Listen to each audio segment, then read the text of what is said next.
이동형 뉴스 정면 승부. 이동형의 뉴스 정면 승부.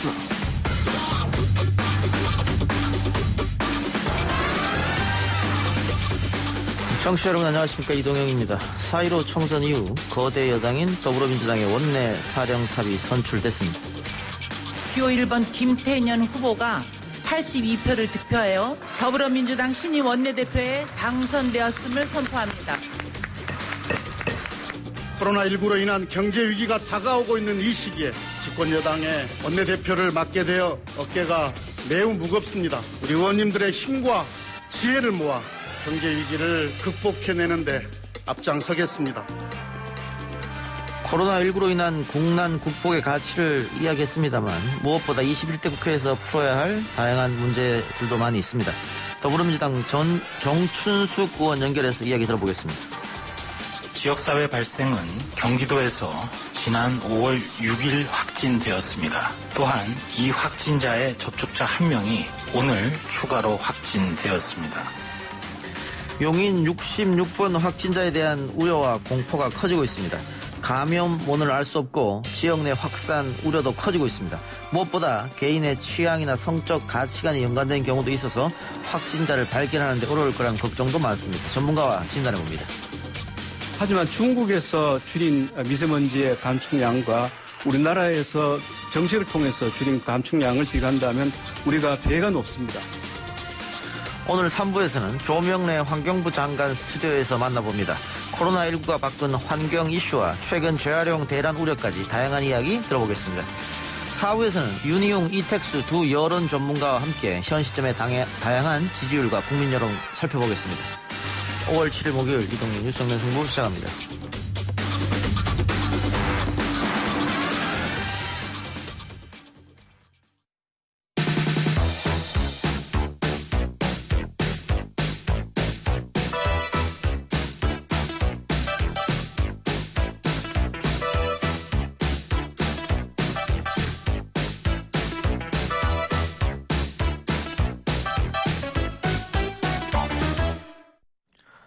오늘 민주당이 21대 국회를 이끌 원내대표를 선출했습니다. 4선 김태년 의원이 당선이 됐죠.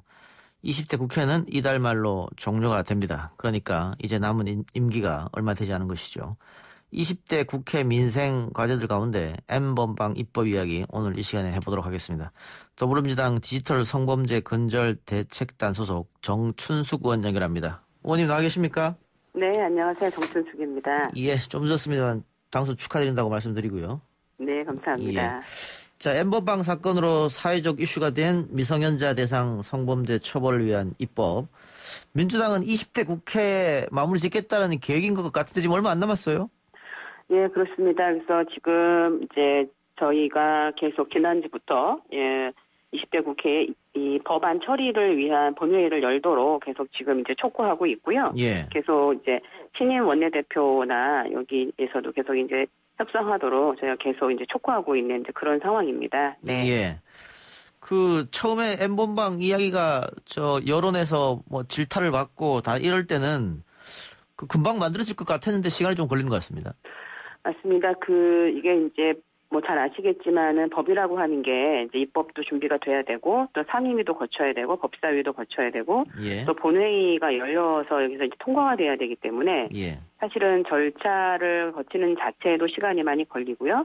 그다음에 이제 사실은 이 N번방이라고 하는 이 성착취, 디지털을 이용한 성착취물이라고 하는 것들을 저희가 그동안 많이 다뤄본 일들이 아니어서 예. 어떻게 법률적으로 규율해야 되는가 이런 부분에 대한 좀 이해가 부족했던 점도 있고 그래서 국민들의 분노와 요구는 굉장히 높으신데 이를 따라잡는 국회의 대응이 좀 늦었던 건 사실이고요.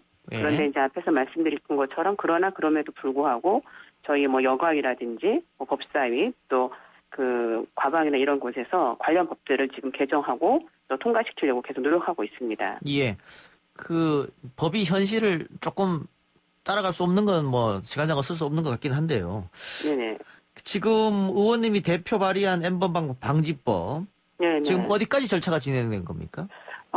지금 저희가 이제 5월 6일 날 여가위에서 이제 아동 청소년 이용 관련한 것들을 지금 아동 청소년 음란물이라고 하는 것을 제 이름을 성착취물로 이제 바꿨고요. 예. 그래서 저희가 아동 청소년 음란물 제작, 유포, 소지, 또 광고, 소개 이런 경우에까지 이제 처벌할 수 있도록 이런 법안을 지금 5월 6일 여가에서 통과를 시켰습니다. 예. 그래서 이게 이제 법사위가 열려서 본회의를 통과해야 되는 거고요. 예. 오늘 같은 경우도 이제 과방위에서 이 정보통신 서비스 제공자들이 이제 불법 촬영물에 대한 적극적인 조치를 할 수 있도록 하지 않을 경우 형사처벌할 수 있도록 또 했기 때문에 그리고 또 하나는 이제 그동안 서버가 해외에 있어가지고 이제 어렵다 이런 얘기 많이 했잖아요.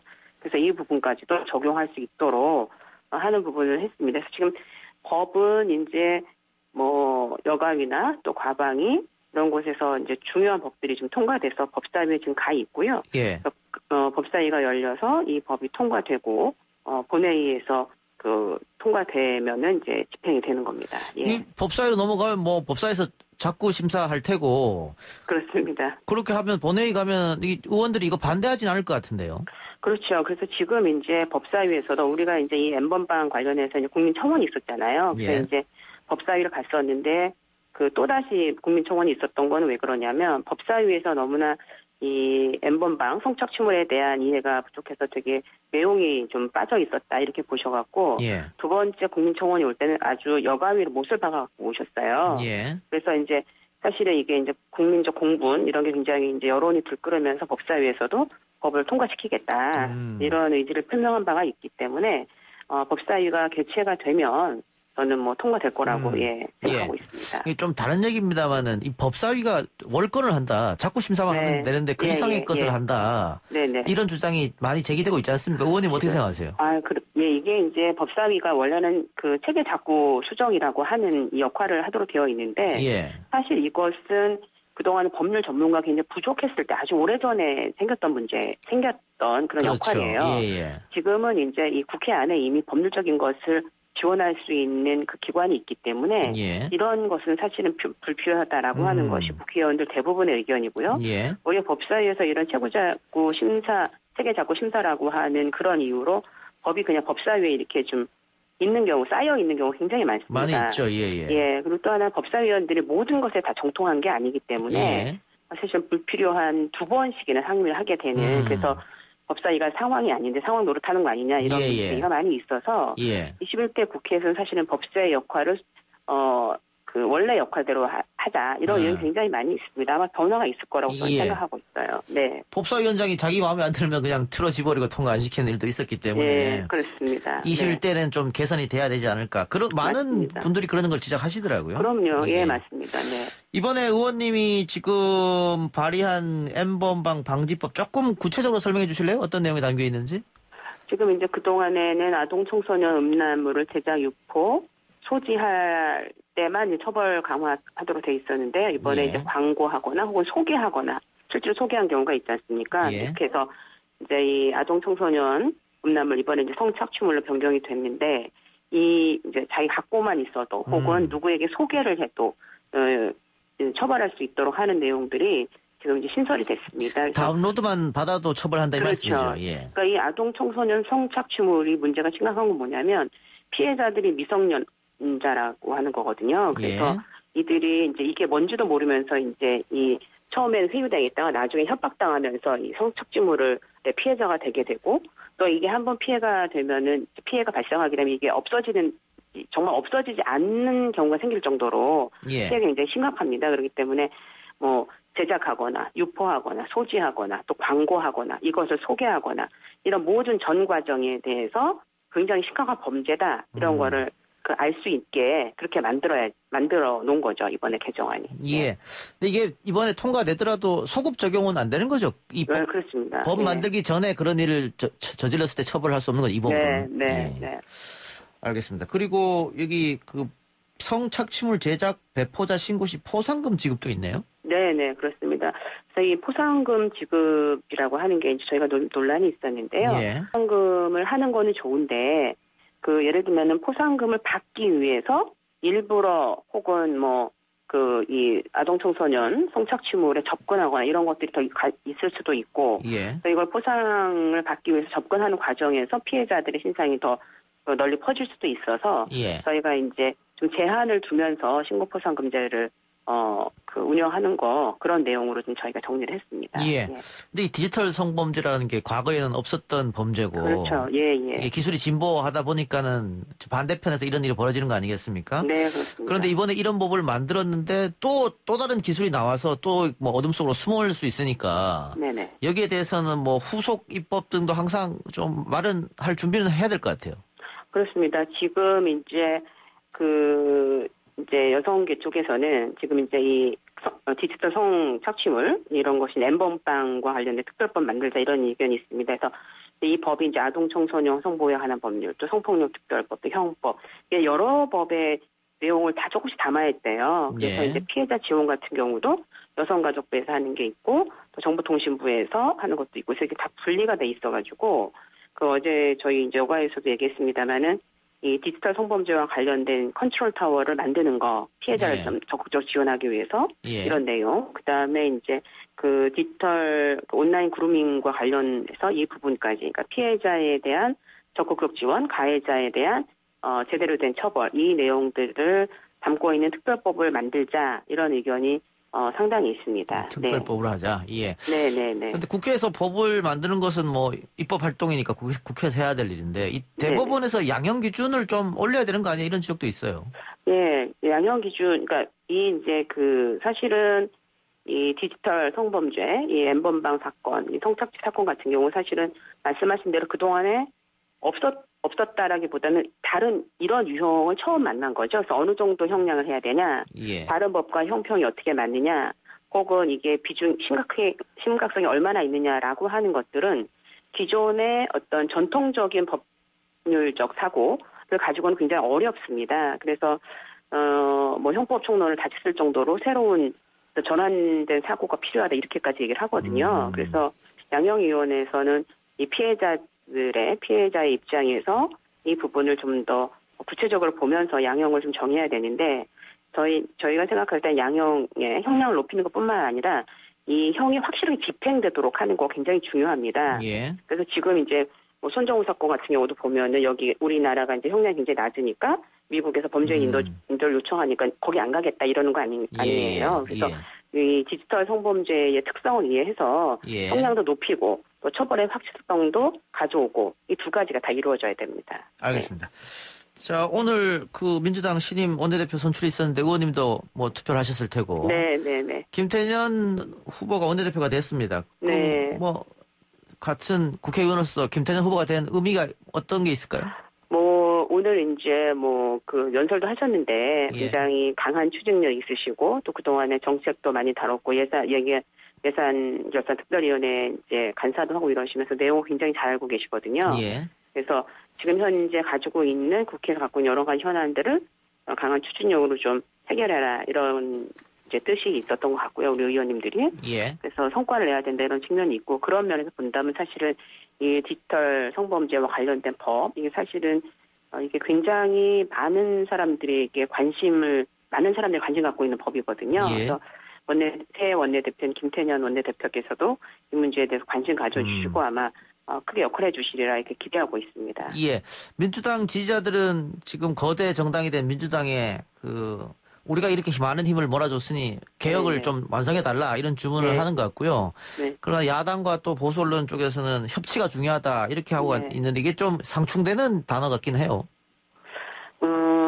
사실은 이게 180석이라고 하는 것이 이제 국민들의 열망을 저는 보여준 거라고 보기 때문에 협치를 하면서도 또 성과를 낼 수 있는 방안 그게 바로 이제 김태년 신임 원내대표가 얘기하신 바이기도 합니다. 그래서 대화는 대화대로 하는데 충분히 설득을 하면서도 또 모든 국민이 원하는 게 있지 않습니까? 검찰 개혁이라든지 이런 부분을 끌고 가는 거는 또 끌고 가야 된다고 생각을 하고요. 예.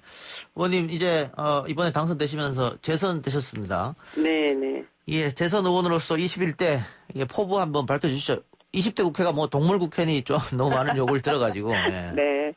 21대 국회는 이제 새로운 초선 의원들 굉장히 많이 들어오셨거든요. 그래서 국회가 정말 새로운 바람으로 일하는 국회의 모습을 보일 수 있을 거라고 생각하고요. 그래서 기대하고 저는 제가 지금 현재 상임위가 보건복지위원회이거든요. 조사하는 예. 이가 물론 예. 여성가족위원회 겸임도 하고 있지만 그래서 보건복지위원회 제가 지금 그 코로나19 국난극복위원회 바이오 K바이오 K메디칼 그 단장입니다. 그래서 보건복지 쪽으로 좀 이 대한민국이 세계의 표준이 되는 모델이 되는 그래서 앞으로 우리 국민들이 100년 동안 살 수 있는 그런 씨앗들을 좀 뿌리는 그런 일을 해보고 싶습니다.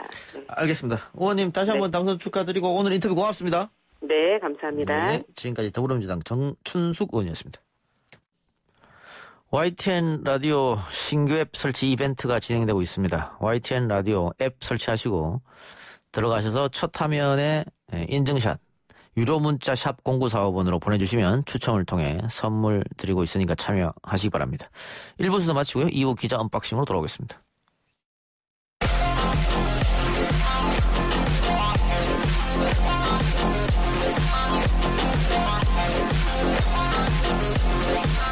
오늘 나온 뉴스들을 정리해드립니다. 기자 언박싱 오마이뉴스 박정호 기자 나왔습니다. 어서 오십시오. 네, 안녕하십니까.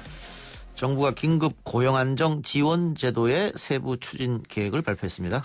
네, 홍남기 부총리가 정부 서울청사에서 열린 2차 비상경제중앙대책본부 회의에서 밝혔는데요. 고용보험 지원 대상이 아니면서 또 휴업으로 어려움을 겪고 있는 특수고용 노동자, 프리랜서, 무급휴직자, 영세 자영업자 중 가구소득이 중위소득 100% 이하이거나 신청인 연소득 5천만 원 이하 또는 연매출 1억 5천만 원 이하이면서 소득 매출 감소가 25% 이상인 경우 고용안정지원금 지급 대상이라고 설명을 했는데요. 여기에 드는 재원 1조 5천억 원에 대해서는 지급의 시급성을 감안해서 지난 4일 9,400억 원의 예비비 지출을 결정한 바 있고 나머지 소요는 3차 추경경정 예산안에 반영해 확보할 계획이라고 밝혔습니다. 여기서 궁금하실 부분이 아마 소득 매출 감소를 어떻게 증명하냐일 텐데요. 예. 소득 매출 감소는 지난해 12월부터 올해 1월까지 2개월 대비 올해 3월과 4월로 판단합니다. 그러니까 코로나19가 본격화된 다음에 그 피해를 보겠다는 건데요. 방과후 교사처럼 지난해 12월과 올해 1월에 소득이 없었던 경우에는 상당히 많을걸요? 예. 그렇죠. 그러니까 지난해 같은 기간이나 아니면 10월, 11월 소득 이걸 대비로 판단하게 됩니다.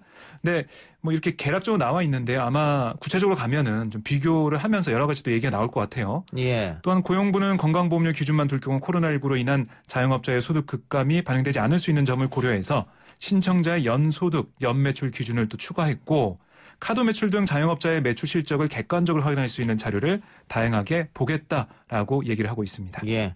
방금 뭐 방문교사 이야기 해주셨습니다만은 저희도 아이들이 방문교사와 함께 네. 방과 후에 수업을 하는데 이번에 코로나 때문에 좀 그러니까 한 달 좀 쉬자고 하셨더니 너무 많은 일거리가 지금 줄어서 마스크 쓰고 하면 안 되겠냐고 해서 그러라고 했었거든요. 네. 그만큼 뭐 방문교사뿐만이 아니고 프리랜서라든가 이런 분들 상당히 어렵습니다. 그렇습니다. 그분들을 위해서 지금 말 그대로 긴급하게 지원되는 금액인데 네. 50만 원씩 3개월분. 그렇습니다. 중위소득 100% 이하. 네. 근데 이분들은 이거 받고 또 국가에서 주는 것도 다 받게 되시는 겁니까? 그러니까 이게 지역 사업이 다 있습니다. 지자체에서. 예. 여기서 지원받은 경우에는 전체 고용안정지원금 150만 원에서 이미 받은 금액을 뺀 나머지만 받을 수 있는데요. 다만 중앙정부의 긴급재난지원금 사업과는 별개이기 때문에 긴급재난지원금은 다 받을 수가 있습니다. 예.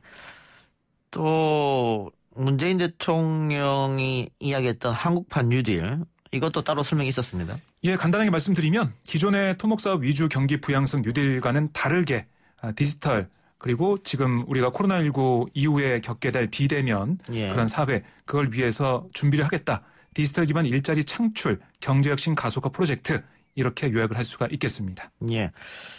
대통령이 긴급재난지원금을 기부하기로 했네요. 네. 문재인 대통령에게 지급될 긴급재난지원금 2인 가구니까 60만 원입니다. 예. 문 대통령은 긴급재난지원금의 전 국민 지급을 결정하면서 자발적 기부의 필요성을 강조해 왔죠. 강민석 청와대 대변인이 오늘 춘추관 브리핑을 통해서 문 대통령은 오늘 긴급재난지원금 전액 기부 의사를 밝혔다며 기부 방식은 수령하지 않는 방식이라고 밝혔습니다. 예. 그런데 이 청와대 핵심 관계자와 기자들과의 좀 얘기가 있었는데 일부 뭐 기자가 대통령의 긴급재난지원금 기부를 놓고 관제 기부 아니냐는 비판이 나올 수 있다라고 질문했어요. 예. 여기에 대해 이 청와대 핵심 관계자는 관제 기부 등을 운운하는 건 국민을 모욕하는 것이다라고 얘기를 했는데요. 예. 정부는 기부를 전혀 강요하지 않고 있고 자발적인 방식의 기부를 추진 중이며 기부금은 고용보험기금으로 들어가 일자리를 잃은 분들 또 막막한 상황에 처한 분들을 위해 쓰일 것이다라고 설명을 했습니다. 그러면서 이제 마음이 모이려 하는 것 같다며 관제 기부라고 얘기하며 재를 뿌리지만 말았으면 좋겠다라고 강조했습니다. 관제 기부가 뭡니까? 관이 시켜서 얼마씩 해라. 네. 뭐 이런 거죠 사실. 정부가 시켰나요? 안 시켰죠. 네. 네. 이동영 작가도 기부를 다 한다고 저번에 들은 것 같은데 50%만 하기로 마음을 바꿨습니다. 왜 바꾸셨습니까? 그 100% 기부를 하려고 했는데 네. 그 전문가들 이야기가 받아서 쓰는 게 더 나라 경제를 위해서 좋다 이렇게 말씀하신 분들이 몇몇 계셔서 네. 반은 쓰고 반은 기부하기로. 근데 아까 우리가 고용안정지원금 얘기했잖아요. 그렇습니다. 우리가 기부를 하게 되면 그 돈이 이제 고용안정지원금 쪽으로 들어가는 것이죠. 그렇습니다. 예. 그래서 네. 그 돈이 아까처럼 이렇게 좀 어려우신 분들 네. 그러니까 써도 사실은 뭐 그렇죠. 나라 살림에 도움되는 거고 내수를 살리는 거고 기부를 해도 괜찮을 것 같아요. 기부를 해도 어려운 분들을 돕는 거고요. 예. 그러니까 누가 얼마씩 기부해라 이런 얘기가 아닙니다. 예. 그러니까 문재인 대통령이 기부 참여했으면 좋겠다라고 얘기하면서 자신은 기부는 선택한 거거든요. 예. 그러니까 우리도 다 자율적으로 선택할 수 있는 거예요. 예. 네, 관제 기부 논란이 뭐 통합당을 비롯해서 뭐 보수 언론을 통해서 좀 나오고 있는데 거기에 대해 질문하니까 청와대에서는 그게 아니다라고 다시 설명을 한 겁니다. 특히 또 뭐 공무원들이 기부를 한다 안 한다 알 수가 없는 노릇이지 않습니까? 그 문제는. 그렇습니다. 예. 네. 박 그걸 뭐 기자는 체크한 것도 아니고요. 예. 3인 가운데 다 쓰신다고요? 그렇습니다. 저는 그 지역 경제가 요즘 많이 힘들기 때문에요. 예. 다시 한번 지역 경제를 위해서 요즘에 동네 식당 메뉴가 뭔지 좀 파악을 하고 있습니다. 예. 받은 바로 쓰려고. 네. 예. 80만 원? 그렇습니다. 3인 가구이기 때문에 80만 원입니다. 예. 거기 한 20만 원 더 얹어서 100만 원 쓰시기 바랍니다. 네, 알겠습니다. 아까 우리 잠깐 일부에서 얘기했는데 민주당 새 원내대표로 김태년 의원이 선출됐습니다. 네, 김태년 원내대표 1차 투표에서 163표 가운데 과반인 82표를 획득했습니다. 딱 과반을 얻었는데요. 그래서 결선 투표 없이 바로 당선됐고요. 전해철 의원은 72표, 정성호 의원이 9표를 각각 확보를 했습니다. 생각보다는 전해철 의원이 꽤 많이 얻었고 그렇습니다. 정성호 의원은 너무 표가 적게 얻었네요. 그러니까 어떻게 보면 이게 그 양강 구도로 흐르다 보니까 예. 뭐 이번 총선도 마찬가지겠지만 쏠림 현상이 있었군요. 그렇습니다. 그런 것도 있고요. 그리고 아무래도 김태년 원내대표 제가 현장에 있었는데요. 이 정견 발표를 쭉 들어보면서 김태년 원내대표가 좀 더 절박한 그런 심경을 잘 표현했다라고 볼 수가 있겠습니다. 예. 일할 수 있게 해달라. 그리고 지난 이인영 원내대표와 겨뤘을 때 떨어지지 않았습니까? 동정표도 작용했겠고. 그렇습니다. 재수했던 그런 경험을 얘기하면서 열심히 일을 하겠다. 마지막 기회다라고 얘기를 했고요. 그리고 지난번 원내대표 선거에 나왔을 때는 이만큼 절박하지 않았어요. 제가 봤을 때는. 예. 네, 이번에는 정말 절박한 모습으로 열심히 뛰어다니면서 표심을 자극했다. 이런 평가를 받고 있습니다. 그 양강 싸움으로 흐르면서 표심이 몰렸다고 하더라도 정성호 의원이 너무 표를 작게 받았는데 네. 뭐 비주류이기 때문에 그렇습니까? 아니면 민주당 지지자들이 원하지 않는 협치 이야기를 자꾸 해서 그렇습니까? 그러니까 초반 전략 실패가 좀 크게 작용한 것 같아요. 네. 그 협치 얘기보다는 이 180석을 만들어준 그 유권자들의 그 마음을 어떻게 받아 안고 어떻게 개혁을 하고 정책을 펼칠 것인지 거기에 집중했어야 되는데 야당 협치를 얘기하면서 모든 언론이 거기에 집중하고 그걸 네. 부각시켰단 말이죠. 야당의 고난을 나눠주겠다. 뭐 이런. 그렇습니다. 말이죠. 왜냐하면 그 기사를 쓰거나 뭐 어떤 사안을 볼 때 비교를 하지 않습니까? 예. 근데 김태년 전해철 의원과는 다르게 야당 얘기를 먼저 하면서 부각이 됐어요. 그게 많이 알려지면서 더 불리했지 않나 하는 생각이 듭니다. 예, 더불어시민당과 더불어민주당 합당 관련 권리당원 투표 결과 나왔습니까?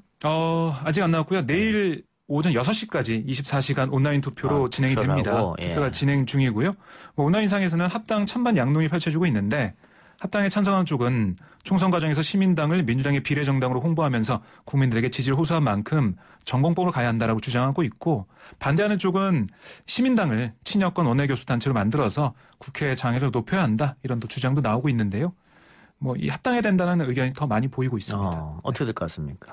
합당 쪽으로 가지 않을까 예. 조심스럽게 예측을 해봅니다. 미래통합당과 미래한국당도 그럼 합당하는 겁니까? 근데 제가 좀 상황 보니까요. 그럴 것 같지는 않더라고요. 예, 오히려 지금 뭐 이준석 최고위원이 얘기했듯이 미래한국당과 국민의당이 합해야 되는 거 아니냐. 합칠 수 있는 거 아니냐. 이런 얘기가 나오고 있는데 통합당과 한국당이 바로 합치기에는 글쎄요. 지금 여론이 안 좋기 때문에 바로 하진 않을 것 같습니다. 그 합치지 않는다면 특단의 조치를 취하겠다라고 이해찬 대표가 얘기했었는데. 그렇습니다. 합친다면 그 말씀하시는 아니요, 거죠? 합치면 상관이 없고 합치지 않고. 예, 꼼수를 나눠지면 부린다면. 네, 맞습니다. 왜냐하면 헷갈렸네요. 지금 미래한국당이 19석이잖아요. 네네. 국민의당과 합치든 아니면 무소속을 데리고 오든 네, 원내 교섭단체를 만들 수 있지 않습니까? 그렇습니다. 그렇게 되면 또 하나의 꼼수가 되는 거니까. 네, 그렇게 된다면 민주당 입장에서도 사실 여러 가지 국회 운영상 다른 또 수를 생각할 수밖에 없는 예. 상황이 되겠죠. 그러니까 이해찬 대표가 그런 카드를 쥐고 있는 거예요. 그래서 근데 얘기하고 있기 때문에. 예, 야당이 또 한 번 그런 수를 쓸지는 잘 모르겠습니다만은. 글쎄요, 그렇게 다만 된다면 단독으로 원내 교섭단체를 꾸리다 보면은 이제 그 정당 보조금을 거액을 또 받을 수가 있고. 그렇습니다. 상임위원장을 또 배출할 수 있고. 네. 그런 유혹은 또 있을 것 같긴 합니다. 네, 뭐 내일 새로운 통합당 원내 지도부가 선출되기 때문에 거기서 더 논의가 있을 것으로 보입니다. 예, 심재철 통합당 현 원내대표는 총선 참패의 가장 큰 원인은 매표용 현금 살포였다 이렇게 말했네요. 네, 심원회 대표가 임기 종료를 앞두고 오늘 뭐 사실상 마지막 기자 간담회를 했는데요. 이렇게 얘기했습니다. 선거 이틀 전 아동수당을 40만 원씩 뿌려댔고 코로나 지원금을 4월 말부터 신청을 하며 대통령부터 나서서 100만 원씩 준다고 했고 기획재정부에서 지원금 지급 대상을 50% 잡은 걸 선거 때 70% 다시 전 국민도 확대했다며 현금 살포 때문에 졌다라는 논리를 펼쳤습니다. 민경욱 통합당 의원이 이번 총선은 부정선거라고 선거 무효 소송을 제기하고 원내대표가 현금 살포 때문에 졌다고 이야기하고 이렇게 되면 야당이 왜 이번 총선에서 졌는지 제대로 파악을 하지 않고 반성이 없다 얘기 되는 거 아닙니까? 네, 정확하게 지적하셨는데요. 사실 선거가 끝난 다음에 왜 졌는지부터 파악을 하고 뭐 지도 체제를 뭐 누굴 모셔올 건지 어떻게 할 건지 결정하는 게 순리인데 그게 되지 않고 있고요. 이 보수 야당에서 어떻게 할지 이런 토론회는 사실 무소속인 윤상현 의원이 며칠 전에 토론회를 열어서 그걸 분석을 했어요. 예. 그러니까 통합당이 먼저 할 일을 무소속에서 하고 있다라는 것은 통합당 자체가 지금 뭔가 사실상 그 유권자들의 심판에 대해서 판단을 제대로 내리지 못하고 있다라고 볼 수가 있습니다. 알겠습니다. 삼성준법감시위원회가 이재용 부회장의 대국민 사과에 대해 논의를 했는데 대국민 사과 했지 않습니까? 근데. 네, 사과를 했는데요. 이 삼성준법감시위원회가 오늘 그 정례 회의가 있습니다. 오후 2시에 열려서 지금 아마 제가 오기 전까지만 해도 진행되고 있었는데 이 이재용 부회장의 대국민 사과에 대해서 어떤 판단을 내릴지 어떤 입장을 보일지 좀 많은 관심이 모아지고 있는데 왜냐하면 준법감시위원회가 사실 이 대국민 사과를 하라고 한 거잖아요. 이재용 부회장한테. 그렇죠. 그 내용에 대한 판단을 어떻게 내릴지 한번 보자는 거예요. 근데 지금 노동계나 시민사회에서는 이게 너무 부족하다. 알맹이가 빠진 사과다. 편법 사과다. 이런 얘기를 하고 있거든요. 보수 언론은 박수치는 사설을 많이 냈던데요. 특히 중앙일보 사설은 네. 너무 잘한 것 아니냐 이재용 부회장이. 중앙일보니까요. 그렇군요. 네. 예, 그렇게 생각을 하고요. 예. 어쨌든 이 준법감시위원회가 어떤 판단을 내릴지 여기에 대해서도 많은 관심이 모아지고 있는데요. 이재용 부회장이 사실 어제 기자들을 모아놓고 대국민 사과를 했지만 기자들이 질문을 받지 않았습니다. 왜 기자들을 부릅니까? 거기에 대한 비판이 있을 수밖에 없고 사실 사과를 하고 90도 인사를 하면 밖에 얼마나 많은 노동자들이 어제 항의를 했습니까? 예. 책임지라고 했습니까? 거기에 대해서 입장을 밝히고 직접 가서 만나든가 이런 뭔가 행동이 있어야지 실천이 있어야지 말로만 선언은 그리고 미래에 대한 과거를 반성하지 않고 이런 대국민 사과는 문제가 있지 않나 이런 비판이 나오고 있습니다. 사과를 했는데 어떤 일을 잘못해서 사과했다 이게 아니고 사과만 하고 그렇습니다. 어떤 구체적인 잘못에 대한 얘기를 안 했으니까 그 부분을 맞습니다. 비판하시는 것 같고요. 그리고 선대 그 이병철 회장 때부터 이건희 회장 또 지금까지 이렇게 이어져 올 때 선대 회장들 또 삼성그룹이 잘못을 하고 사과를 하고 하면 중앙일보에서 계속 그 사과를 너무 잘했다든가 삼성의 잘못을 덮어주는 기사를 계속 실어서 사회적 문제가 됐었거든요. 이번에도 또 그런 모습이 보여서 좀 안타깝다 이런 생각이 드네요. 그렇습니다. 알겠습니다. 오늘 하나만 더 해볼까요? 네. 국내 200대 기업의 CEO의 1인당 평균 보수가 6억 8천만 원이다. 상당하네요. 네, 그렇습니다. 이 한 조직개발 전문업체가 국내 200대 기업의 CEO, 임원, 직원 보수 격차를 분석을 해봤는데요. 200대 기업이 CEO 급에게 지급한 급여 총액이 4,464억 원이었습니다. 사내이사 649명이 지급한 평균 보수액이 6억 8,783만 원이었는데 임원급에게 준 전체 보수액이 2조 662억 원으로 임원 7,189명의 1인당 받는 급여가 3억 5,698만 원으로 파악이 됐고요. 그러니까 이걸 비교해 봤더니 직원보다 8.7배가 더 많고 CEO 보수는 임원급보다는 CEO 보수가 1.9배 더 많았습니다. 그리고 예. 임원 보수는 직원보다 3.8배 많은 상황이 됐습니다. 새 전이죠? 그렇습니다. 알겠습니다. 상당한 금액을 받아가네요. 오늘 기자 언박싱 여기까지 하죠. 수고했습니다. 네, 고맙습니다.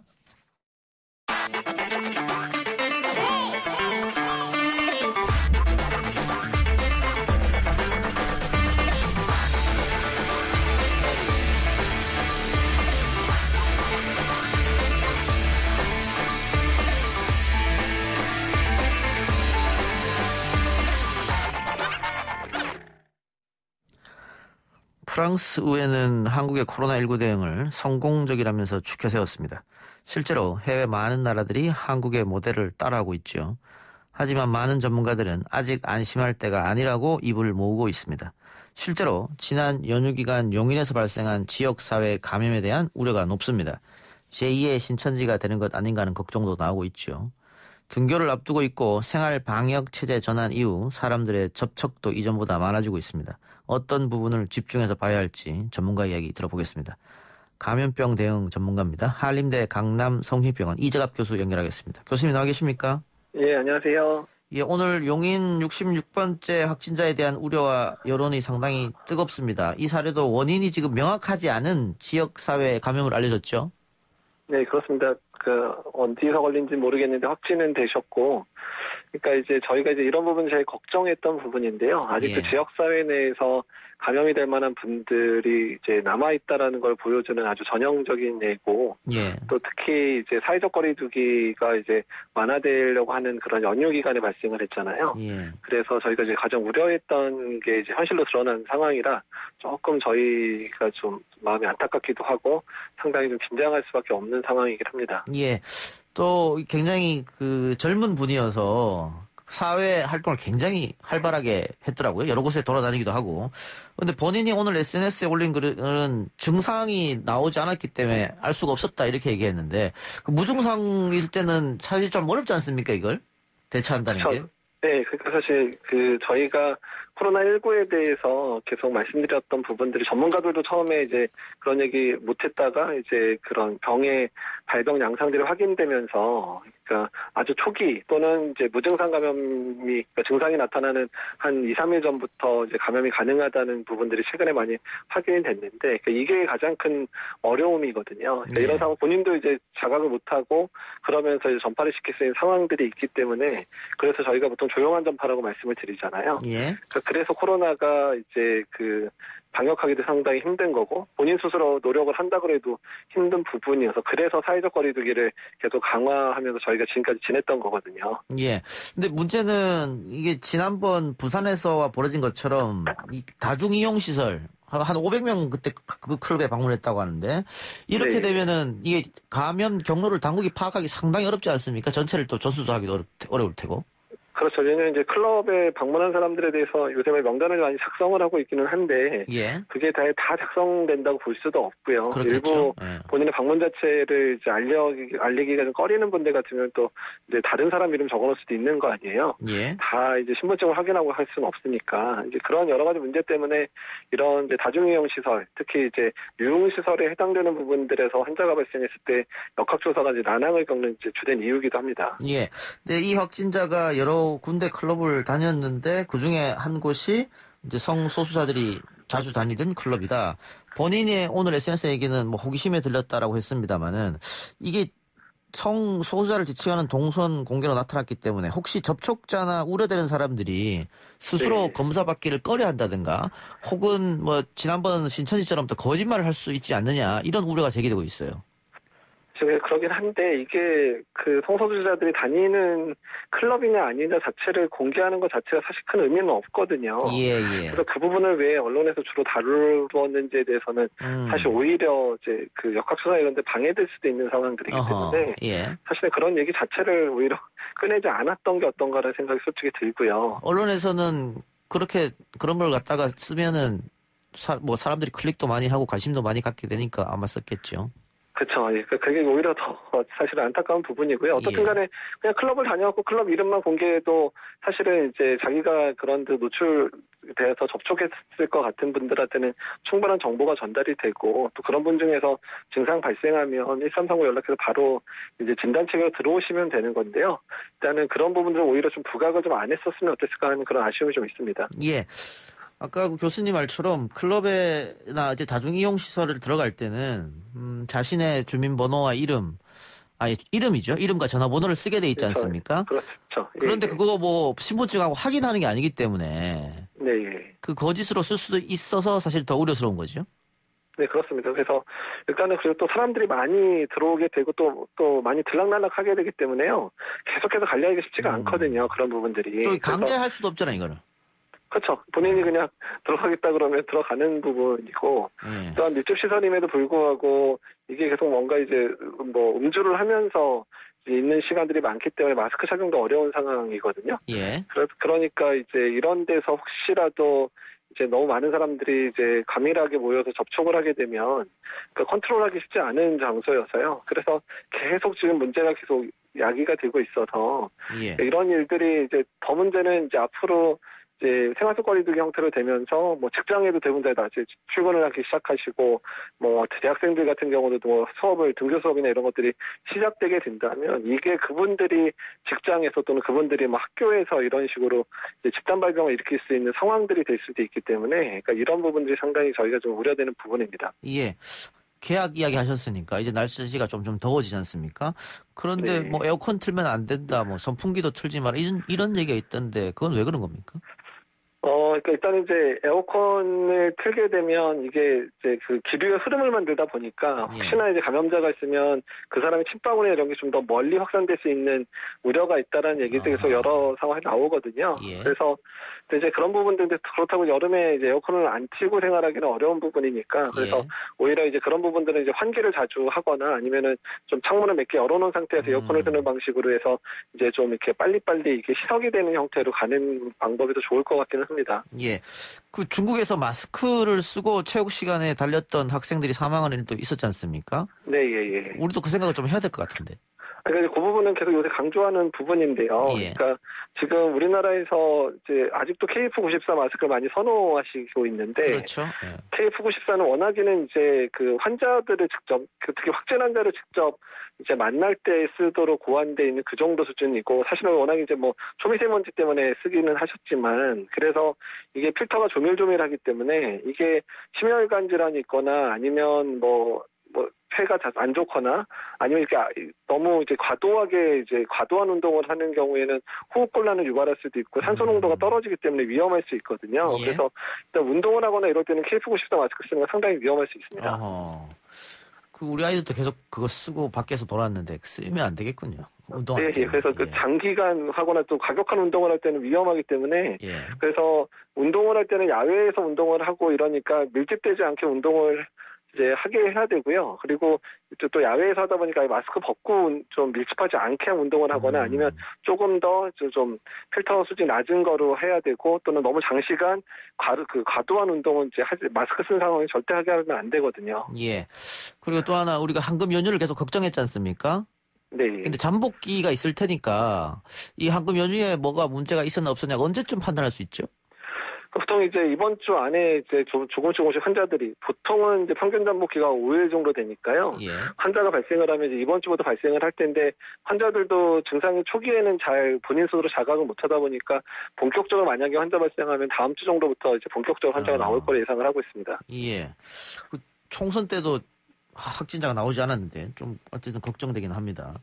예, 그리고 늘 전문가분들이 언제든 다시 위험한 상황으로 갈 수도 있다 이렇게 경고를 하셨는데 그 국민 개개인이 할 수 있는 일은 뭐 늘 말씀드린 것처럼 개인위생 철저히 준수하고 약간의 어떤 거리두기 그리고 마스크 쓰기 뭐 이런 것밖에 없지 않습니까? 국민들이 할 수 있는 게? 그렇죠. 이제 개인적으로 이제 노력을 해야 되는 부분인데 또 그만큼이나 쉽지는 않은 게 우리가 이제 그 개인적으로 이제 거리 2m 이상 거리 두는 상황들을 만들라고 얘기를 하잖아요. 근데 이제 뭐 식당을 가도 사실 그 조건 하기 힘들고 직장 출근해도 그 조건 만들기 힘든 상황들이 훨씬 많거든요. 예. 이제 그러다 보니까 이제 그런 부분들을 이제 개인적인 수칙을 잘 지킬 수 있게끔 그런 사회의 여러 가지 구성 요소도 바뀌어야 되고 회사의 분위기도 바뀌어야 되고 이런 부분인데 이거는 개인이 노력해서 할 수 있는 부분이 아니니까 예. 이제 그런 부분에서 이제 회사 또는 공동체 또는 이제 정부에서 지원이 필요한 부분도 지원을 해주고 이런 식으로 이제 전반적인 문화 자체를 바꿔가야 되는 상황이라서 그런 부분들은 상당한 시간이 걸릴 거고 또 이제 그런 것들이 바뀌는데 많은 시간들이 또 투여해야 되고 투자도 해야 될 거라 생각이 듭니다. 예. 방역 당국은 어떤 일을 준비해야 할까요? 물론 뭐 나름 지금부터 계속 준비하고 계시겠습니다만은. 일단은 이제 생활 속 거리두기가 시작됐을 경우에, 그러니까 생활 속 거리두기가 시작됐다는 의미는 일단 어느 정도의 환자 수가 늘어나는 부분들은 감수하고 가겠다는 의미가 강합니다. 그래서 일단은 이런 환자들이 증가되는 상황에서 이제 진단도 조기 진단하고 조기 격리하는 부분들, 또한 혹시라도 환자가 이제 대폭 늘어나는 상황에 대비해서 병상을 준비하는 부분들, 또 의료진들을 조금 지금 좀 쉬지만 의료진들의 피로도를 느끼지 않게끔 계속 그런 진료를 할 수 있게끔 하는 여러 가지 제반적인 상황들을 준비를 해야 되기 때문에요. 그래서 앞으로 오히려 방역 당국 같은 경우는 한두 달을 더 힘들게 지내야 될 상황이 될 수도 있습니다. 그렇군요. 알겠습니다. 교수님 오늘 인터뷰 고맙습니다. 네, 감사합니다. 지금까지 한림대 강남성심병원 이재갑 교수였습니다. 문자로 9214님 회원가입 앱 설치했습니다. 이동영님 방송 잘 듣고 있어요. 너무 매력적이네요. 하하라고 보내주셨습니다. 고맙습니다. 선물은 5월 11일 이후로 일괄 보내드리도록 하겠습니다. 저는 뉴스 듣고 와서 3부 계속 이어가죠. 아 글쎄 안 들려 들을 뉴스 없어 아무 뉴스도 귀에 들어오지 않아 듣고 또 들어도 들을 뉴스 없어 만든 게 2%야 이동영의 뉴스 정면승부 YTN 라디오 이동영의 뉴스 정면승부 3부 시작합니다. 코로나19 사태로 많은 분들이 힘든 시기를 보내고 있는데요. 역설적으로 코로나 사태 이후 좋아지는 게 하나 있습니다. 바로 공기이지요. 요즘 하늘 보면 맑은 하늘을 자주 볼 수 있습니다. 사람이 멈추자 자연이 숨쉬는 상황이 찾아온 것이죠. 하지만 한편에서는 집에서만 지내는 생활이 길어지다 보니까 재활용 쓰레기, 폐기물이 늘고 있어 쓰레기 대란이 우려되고 있다고 합니다. 미세먼지부터 재활용 쓰레기 대란까지 여러 환경 이슈들 환경부 장관과 함께 이야기 나눠봅니다. 조명래 환경부 장관 나왔습니다. 어서 오십시오. 네, 안녕하세요. 자, 장관님 그 문재인 정부 두 번째 환경부 장관이고 18년 11월에 취임하셨으니까 1년 반. 1년 딱 반이 됐습니다. 예. 돌아보면 어떻습니까? 예, 1년 반이 정말 빠르게 간 것 같고요. 예. 늘 그 긴장감을 갖고 시간을 보낸 것 같고요. 예. 국민들이 늘 환경에 대해서 걱정을 하고 있는데 노력을 많이 했습니다만 어느 만큼 국민의 기대에 부응하는 그런 정책을 폈는지에 대해서는 늘 이렇게 생각을 하고 있습니다. 예. 네. 네, 장관님이 학교에서 뭐 도시계획, 지역개발 전문가이셨다가 또 이제 환경부 장관으로 취임하셔서 혹시 그 부동산 경제 전문가로서 환경 문제를 다루는 거 아니냐 이런 시각도 있었던 것 같아요. 예, 제가 장관이 되기 전 상당 기간의 일정 기간 동안은 부동산 문제에 상당히 비판적인 그런 발언들을 많이 했었습니다. 예. 근데 제가 부동산 문제를 제기한 것은 제 전공이 그렇다기보다는 시민운동을 하면서부터 발언하기 시작했습니다. 예. 경실운동을 하면서 결국은 환경 문제의 상당 부분이 부동산 문제죠. 아하. 예. 뭐 다 이제 지대 논리 때문에 예. 환경이 이제 파괴되고 그렇죠. 하기 때문에 뭐 4대강도 그런 케이스 중에 하나일 수 있고. 예. 그래서 그런 차원에서 부동산 문제를 대응했을 뿐이고 주된 관심은 여전히 환경이었죠. 예. 환경과 생명 편집인이기도 하셨고 네. 또 환경정의 공동대표, 시민사회 공동대표 네. 진행도 하셨으니까요. 알겠습니다. 코로나의 역설이다. 뭐 그런 얘기가 있지 않습니까? 예. 코로나가 터지고 나서 사람들이 움직이지 않으니까 환경이 좋아졌다. 외국 같은 경우에는 뭐 거북이가 돌아오고 돌고래떼가 돌아오고 뭐 이런다는 얘기도 있고 예. 우리 같은 경우도 아까 제가 모두에 이야기했습니다마는 오랜만에 맑은 하늘을 자주 볼 수 있다 이런 얘기도 어떻게 예. 생각하고 계세요? 최근에 이렇게 하늘이 맑아진 것은 코로나 효과도 있고 예. 또 하늘이 도와주셔서 또 기상 여러 조건도 좋았고 예. 또 좁혀서 보면 또 우리 그 기간 동안 이른바 계절관리제라는 예. 그런 정책도 폈습니다. 예. 그래서 상당히 여러 가지 복합적인 것들이 작용해서 나타난 결과라 보고 있는데 어쨌든 그 코로나로 인한 경제활동의 위축과 중단 뭐 등등이 맑은 하늘을 가져오는데 중요한 역할과 기여를 했다는 것은 상당히 중요한 팩터 같습니다. 복합적으로 작용했다는 것은 뭐 저나 우리 정치자들도 인정할 부분인데 그럼 정책적으로 어떤 것을 하셔서 효과를 좀 봤다고 생각하십니까? 저희들이 이른바 이제 계절관리제라는 이제 그런 제도를 원래 처음 시행했는데요. 예. 대개 이제 12월부터 이듬해 3월까지가 고농도 기간입니다. 연평균 농도에 비해서 한 30%가 높기 때문에 예. 이른바 기전 농도가 높죠. 예. 그래서 기전 농도를 잡기 위한 그런 이제 정책을 폈습니다. 이른바 4대 핵심 배출 부분, 이를테면 예. 발전사라든가 예. 그다음에 사업장이라든가 운송 시설들이라든가 이런 부분에서 저희들이 다양한 감축 정책들을 펴서 4개월 동안 총 2만 2천 톤을 줄였는데요. 연간 배출량이 한 20% 가까이를 줄였습니다. 4개월 만에. 예. 작년에 저희들이 정부 정책으로 줄이려고 했던 목표치가 10,000톤이었습니다. 예. 그 10,000톤에 2배에 해당하는 것을 4개월 만에 줄였던 것이죠. 그래서 일단 그것이 예. 가장 중요한 일종의 미세먼지를 저감시키는 하나의 중요한 요소라고 저희는 보고 있습니다. 근데 뭐 우리가 할 수 있는 일은 해야 되는 게 뭐 당연한 겁니다만 그 미세먼지 주된 원인은 결국은 중국 아니냐 이렇게 주장하시는 분들도 많이 계시거든요. 그 문제는 어떻게 보고 있어요? 그거는 이제 지구에 이제 자전 때문에 생기는 현상인데, 그게 이제 그 중국이 우리나라의 미세먼지 발생에 기여하는 몫이, 계절에 따라 다릅니다. 작년에 우리가 최초로 한중일 동북아 그 장거리 미세먼지에 관한 대기 오염 물질에 관한 연구 보고서를 이제 발표를 했는데요. 예. 한국에서 발생하는 미세먼지의 평균적으로 연평균 한 30%가 이제 중국발이라는 예. 그런 하나의 과학적 연구 결과를 저희들이 도출했고요. 이번에는 중국에서도 마찬가지로 우리와 같은 계절제를 했습니다.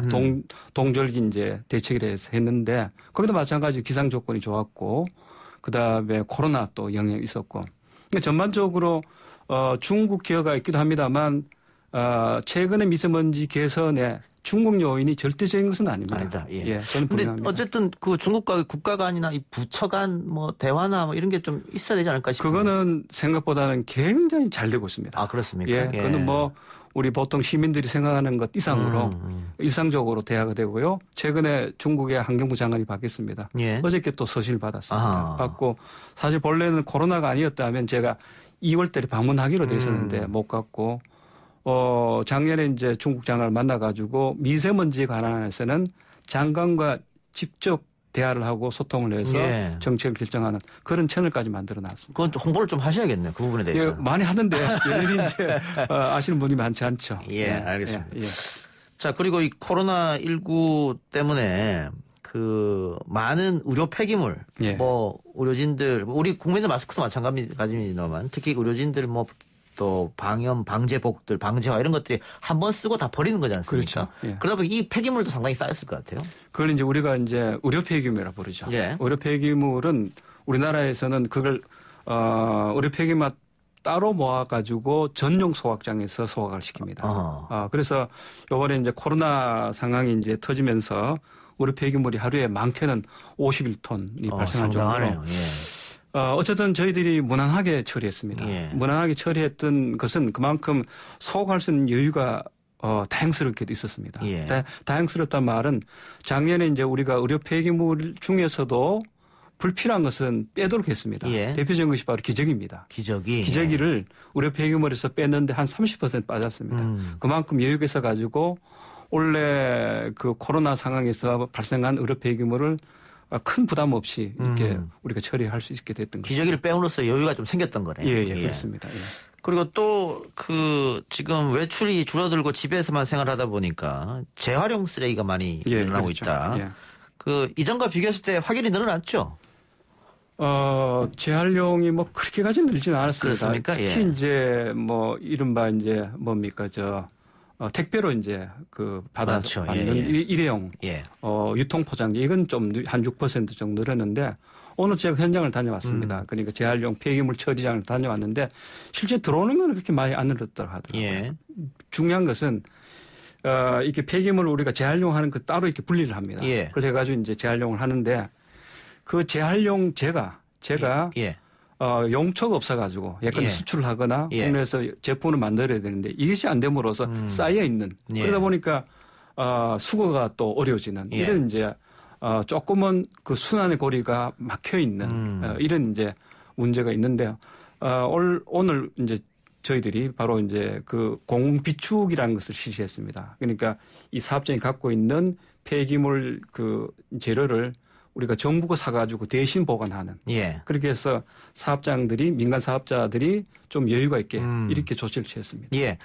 그 지금 재활용 수요도 줄어들고 또 특히 유가가 떨어지면서 재활용을 만들 필요성이 떨어지고 하다 보니까 자꾸 창고에 쌓여가는 것이고 창고에 쌓여가다 보면 이분들이 또 수거를 안 할 테고.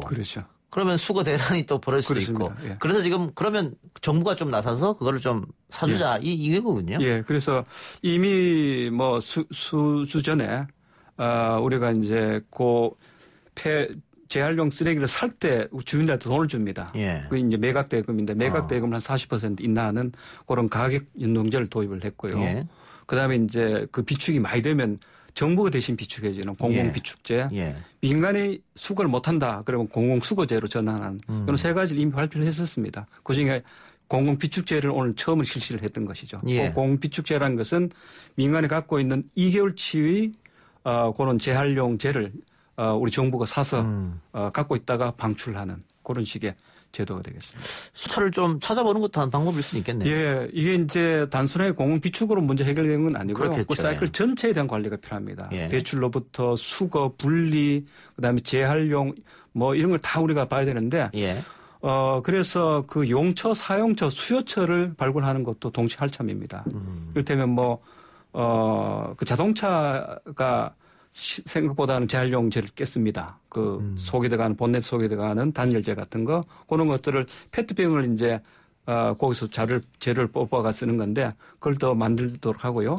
그다음에 용기 같은 걸 더 다양하게 쓸 수 있도록 해서 그런 재활용제를 더 많이 쓸 수 있도록 하는 그런 조치들을 지금 우리들 하고 있습니다. 또 하나 이 온실가스 문제. 이 온실가스 감축은 우리뿐만이 아니고 전 세계적으로 다들 공통된 의제 중에 하나인데 이건 어떻게 진행되고 있습니까? 온실가스는 줄여야 한다는 건 당연한 거고요. 우리 정부 들어와서 몇 가지 상당히 이제 강화 조치를 취했습니다. 제2차 그 온실가스 대응 계획을 이제 발표하면서 일단은 온실가스 감축 목표량을 그동안은 BAU라고 그냥 자연 추세에 해당하는 것에 일부를 줄이겠다 했던 것을 절대량으로 이를테면 2017년 대비 24.4%를 2030년에 줄이겠다 이렇게 우리가 발표를 했고요. 그다음에 그동안은 계획만 세워놨지 이행을 못했었습니다. 그래서 이행 체계를 훨씬 더 강화하는 이제 그런 제도를 도입했고 그다음에 일정 부분 예컨대 3,400만 톤에 해당하는 부분을 어떻게 줄일지에 대한 이런 부분이 없었는데 그거는 이제 우리가 석탄 발전을 친환경으로 바꿔서 줄이는 그런 몇 가지 조치들을 취하고 있는데요. 정말 다행스러운 거는 지금 온실가스가 최근 들어와서 상대적으로 주는 추세를 보이고 있습니다. 그건 정책 효과도 있고 산업구조 전환 측면도 있고 등등 있는데 원래 그래서 우리는 경제는 성장하고 온실가스는 감축되는 그런 이른바 탈정조화, 디커플링의 원전으로 보고 있습니다. 그래서 그걸 모멘텀으로 삼아서 훨씬 더 앞으로 온실가스를 더 줄여가고 넷제로도 언젠가 실현하는 이런 여러 가지 대책들을 우리 시민사회들과 함께 시민들과 함께 논의돼서 그 프로그램들을 지금 만들어가고 있는 중입니다. 경제는 성장시키고 온실가스는 줄이려고 했는데 이 코로나19가 터져서 경제 문제가 약간 오히려 온실가스는 더 줄이는 효과가 있다고 봅니다. 그런 그렇습니다. 그리고 이 온실가스는 자동차 영향이 크다고 하는데 한때 그 BMW 회사의 그 배출가스 조작 문제가 시끄러웠지 않습니까? 그런데 이번엔 또 독일 또 브랜드죠. 벤츠의 불법 배출가스 조작 이게 적발됐는데 벤츠 측에서는 환경부 발표에 동의하기 어렵다 이렇게 얘기했어요. 글쎄 회사 입장에서는 그렇게 반발할 수밖에 없는데 우리가 과학원에서 우리 산나야 한국 환경과학원이 있습니다. 그런 데서 다 우리가 과학적 분석을 통해서 나온 결과이기 때문에 그건 번복하기가 쉽지 않습니다. 네. 한쪽에서는 그 외국보다는 한국에서 이런 일들을 더 많이 벌인다. 수입 업체 자동차들이 한국을 좀 우습게 하는 거 아니냐. 뭐 이런 지적도 있는 것 같습니다. 그 관련법 때문에 그렇습니까? 글쎄 우리가 대개 유럽의 여러 가지 규제들을 많이 차용을 하는데요. 우리나라가 특별히 뭐 까다롭거나 그렇지는 않다고 저희들은 보고 있습니다. 어떤 면에서 본다면 외국 기업들이 우리의 제도를 잘 이해 못하는 측면이 있고요. 좀 손쉽게 생각하는 그런 측면이 없지 않아 있다 저희들은 보고 있고요. 그래서 한국에서 어떤 뭐 규제가 늘어나거나 혹은 뭐 조금 낮은 어떤 기준에서 운행이 가능하거나라는 그런 아마 생각을 바꾸는 것이 저는 외국 기업들이 가져야 할 입장이 아닐까 생각이 듭니다. 또 뭐 앞으로는 그 내연기관 자동차는 점점 없어질 것이다. 그렇죠. 지금 전기차 많이 생산되고 있고 또 수소차 얘기도 나오고 있는데 그런 부분에 대해서도 그 정부 쪽에서 조금 뭐 지원이나 뭐 이런 게 있어야 지금 있긴 하죠 또. 뭐 지금 친환경차로 전하는 뭐 미세먼지 측면도 그렇고 산업구조 구조 조정 측면에서 가장 중요한 지금 정책 중에 하나입니다. 환경과 산업이 결합되는 가장 중요한 정책 영역이고 우리 정부는 이미 2030년에 전체 자동차 판매 대수에서 33%를 친환경차로 채우겠다라는 것을 발표를 했습니다. 했고 작년 올해 들어와서는 훨씬 더 강화된 친환경차 보급 정책을 펴고 있습니다.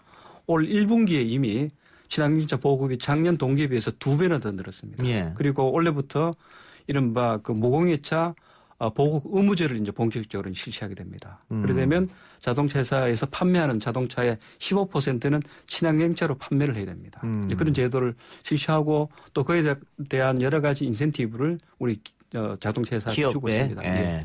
소비자들도 그 친환경차라든가 전기차를 사게 되면 뭐 약간의 인센티브가 있는 거죠. 가격을 좀 싸게 해준다든가 세금을 깎아준다든가. 지금 가는 경차를 친환경차로 바꾸면 그 폐차 보조금에다가 신차 구입 보조금 해서 상당한 액수를 저희들이 지원하고 있죠. 그래서 아까 그 말씀드렸던 계절 기간 동안 저희들이 친환경차 그러니까 이 경차를 10만 대를 폐차를 시켰습니다. 그것도 상당히 중요한 미세먼지 저감의 기여의 몫이었다고 저희들은 보고 있습니다. 노후된 차겠죠? 그 노후 경차. 알겠습니다. 우리 유튜브로 프레드님께서 세종보를 열었더니 생태계가 복원됐다고 하네요. 이런 의견 주셨는데. 세종보 뭐 저도 이제 세종에 거주를 하고 있어서 자주 갑니다. 제가 이제 세종에 근무를 할 때는 닫혀져 있었고요. 그 이후에 이제 열려 있었는데 그 생태계 변화는 뭐 눈으로 금방 확인할 수 있는 정도입니다. 모래톱도 다시 돌아왔다 이런 얘기도 있어요. 모래톱도 돌아왔고 제가 현장에서 본 실제 그 생태계의 복원의 모습은 이번 겨울 동안 철새들이 그리 많이 왔었습니다. 그 자체가 이미 복원의 현장의 장면이었죠. 그래서 어쨌든 그게 이제 물이 스스로가 흐르도록 하는 것이 이제 그게 자연성이고요. 자연성은 생태계의 다양성을 또 불러오고 또 아름다운 여러 가지 경험을 만들어내기 때문에 어쨌든 세종보가 그 여실하게 지금 보여주고 있다 이렇게 저희들은 보고 있습니다. 일부 전문가들은 보를 아예 다 해체시키거나 폭파시켜야 자연이 돌아오는 거 아니냐 이런 이야기도 하거든요. 장관님 보실 때 어때요? 그래서 워낙에 이제 4대강 사업을 할 때 많이 논란이 됐던 거고 또 우리 정부 새 정부 들어와서 뭐 그분에 대한 요구들이 많았었습니다만 우리 정부는 지금 그것을 보호의 문제를 보기보다는 우리 강의 자연성 회복을 어떻게 가져갈 것인가 그런 측면에서 보고 있습니다. 그런 측면에서 보가 어떻게 돼야 되느냐 이렇게 보고 있지 보 자체만 좁혀서 보지는 않습니다. 따라서 어떤 뭐 구간에서는 보를 당분간 존치를 할 필요도 있을 것 같고요. 어떤 구간에서는 조금은 유지할 필요가 있을 것 같기도 하고 어떤 구간 철거가 또 필요하기도 하고 어쨌든 전반적으로 뭐 평가를 했습니다만 여전히 아직도 한강이라든가 낙동강에 대해서는 평가도 제대로 안 돼 있습니다. 그 평가 시간도 좀 필요하고 그다음에 복원의 그 방법도 보호에 국한된 것에서 강의 본래 자연성 회복이라는 종합적인 관점으로 봐야 되기 때문에 또 그리고 그냥 정부 일방적으로 결정하는 것이 아니라 충분한 장기 계획을 세워가지고 국민들과 함께 가는 그런 절차를 통해서 해야 되기 때문에 어쨌든 생태계 복원이 시간이 걸립니다. 마찬가지로 그 4대강 복원도 시간이 걸리기 때문에 좀 우리가 인내를 가지고 접근해야 되는 문제라고 보고 있습니다. 그럼 한참 문제가 됐던 뭐 녹조라든가 이런 문제는 요즘 좀 사라졌습니까? 어쨌든 그거는 이제 미리 우리가 경보제 같은 걸 도입을 하고요. 해서 징후가 있으면 여러 가지 사전 조치를 취하고 특히 이제 복예방 같은 것들이 굉장히 중요한 녹조를 예방하거나 또한 문제를 해결하는데 예. 지금 상당히 중요한 수단으로 활용하고 있습니다. 예. 알겠습니다. 그리고 그 작년에도 그렇고 올해도 그렇고 또 우리 장관님 고향인 안동에서도 굉장히 큰 불이 또 났지 않습니까? 예. 이 해마다 이렇게 반복되는데 근본적으로 좀 대책은 없을까? 이게 한번 이렇게 큰 불이 나게 되면 그동안 아깝게 가꿨던 살림들이 한 번에 다 날아가지 않습니까? 예, 참 안타깝죠. 예. 예, 그 뭐 산림은 환경부 관한 업무는 아닌데요. 네. 산림청 업무인데 대부분 다 인재죠. 사람들의 어떤 그런 실수라든가 잘못에 의해서 생기기 때문에 결국은 우리 스스로가 코로나도 그렇고요. 또 우리 스스로가 뭔가를 섬세하게 관리하는 것이 필요할 것 같습니다. 알겠습니다. 마지막으로 환경 문제 관련해서 우리 청취자에게 특별히 당부하고 싶은 말씀 있으면 한마디 부탁드리겠습니다. 예, 우리 환경부는 어쨌든 국민의 생활과 관련된 이런 여러 가지 문제를 다루기 때문에 국민의 눈높이에서 일해야 됩니다. 늘 국민과 함께 하도록 하겠습니다. 예. 국민들 많은 지원과 성원이 필요하고요. 저희들도 늘 국민 가까이 가도록 하겠습니다. 예. 유튜브로 고슴도치님께서 의견을 주셔가지고 네. 제가 장관님한테 말씀드리겠습니다. 어느 시청이라고 말씀 안 드릴게요. 예, 어느 지역을 콕 찍어주셨는데 시청에 있는 전기 충전기가 다 고장나 있었습니다. 예. 이런 인프라는 재정비가 필요합니다. 이런 의견 주셨네요. 예, 그건 뭐 당연합니다. 최근에도 저한테 개인적으로 민원이 들어온 것도 많고요. 일일이 다 확인 다 하고 있는데 우리나라 지금 충전 시설들이 종류가 다양합니다. 어떨 때는 기관에서만 쓰는 것도 있고 또 그 이용자가 케이블을 가져가서 쓰는 것도 있고 여러 가지 있기 때문에 예. 그 충전기의 상태와 유형들을 우리가 봐야 됩니다. 그래서 어쨌든 어떤 경우라도 충전기가 제대로 이용되지 못하는 것은 있을 수 없습니다. 저희들이 예. 문제가 확인이 되면 어쨌든 즉각적으로 해결하려고 하고 있습니다. 예. 네. 낙동강 상류의 석포 재련소 문제도 해결해 주세요. 이런 예, 의견도 그 문제도 있었습니다. 반드시 해결해야 된다 보고 있습니다. 네. 알겠습니다. 장관님 오늘 출연 고맙습니다. 네, 고맙습니다. 네, 지금까지 조명래 환경부 장관이었습니다. 3부 순서 마치고요. 4부 민심은 숫자다 코너로 돌아옵니다.